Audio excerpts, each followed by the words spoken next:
حضرت ابو بکر صدیق رضی اللہ تعالی عنہ وہ مبارک نفس اور ہستی تھے کہ زمانہ جاہلیت میں بھی آپ شراب نوشی اور زنا جیسے برے کاموں سے ہمیشہ دور رہے۔ آپ نے اسلام لانے سے پہلے کبھی کسی بت کو سجدہ نہ کیا، بلکہ ایک بار آپ کے والد صاحب آپ کو بت خانے لے گئے اور کہا، بیٹا یہ تمہارے بلند و بالا خدا ہیں، انہیں سجدہ کرو۔ تو حضرت ابو بکر صدیق رضی اللہ تعالی عنہ نے فرمایا، اگر تم میرے خدا ہو تو میں بھوکا ہوں، مجھے کھانا دو، میں برہنہ ہوں، مجھے کپڑا دو۔ صدیق اکبر رضی اللہ تعالی عنہ نے پتھر اٹھا کر فرمایا، اگر تم خدا ہو تو میری مار سے اپنے آپ کو بچاؤ۔ پھر حضرت ابو بکر صدیق رضی اللہ تعالی عنہ نے قوت صدیقی سے وہ پتھر اس بت کو مارا تو وہ بت گر پڑا۔ آپ کے والد صاحب نے آپ کو سختی کی اور آپ کو تھپڑ مارا اور یہ تمام ماجرا آپ کی والدہ کو سنایا۔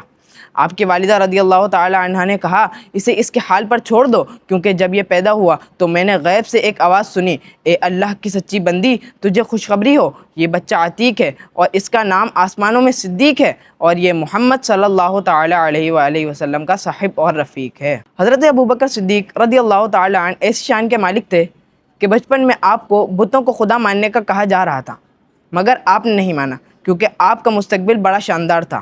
اللہ کریم نے حضور صلی اللہ تعالی علیہ وآلہ وسلم کا یار جو بنانا تھا۔ حضرت ابو بکر صدیق رضی اللہ تعالی عنہ کی شان قرآن کریم فرقان حمید میں خود اللہ تعالی ارشاد فرماتا ہے، ثانی اثنین اذ ہما فی الغار اذ یقول لصاحبہ لا تحزن ان اللہ معنا فانزل اللہ سکینتہ علیہ۔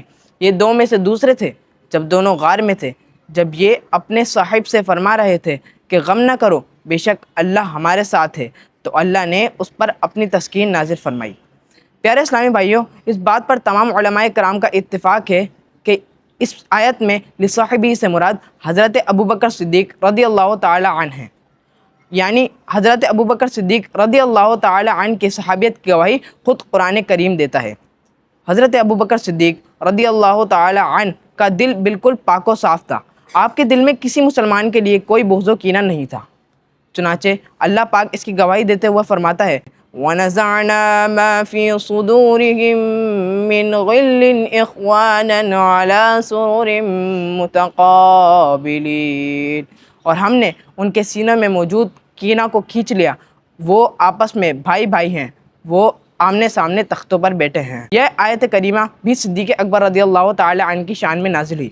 اس آیت میں آپ کے لیے جنت کی بشارت عظمیٰ بھی ہے اور اعلیٰ اخلاق، حسن عمل، خاتمہ بالخیر اور مقبولیت کی طرف اشارہ بھی ہے۔ یہ مہینہ صدیق اکبر رضی اللہ تعالی عنہ سے مناسبت رکھتا ہے۔ ذرا غور تو کیجئے کہ حضرت ابو بکر صدیق رضی اللہ تعالی عنہ کی شان اللہ کریم خود بیان کرتا ہے، تو ہماری کیا اوقات ہے کہ ہم ان کا تذکرہ اور ان کی شان کا احاطہ کریں۔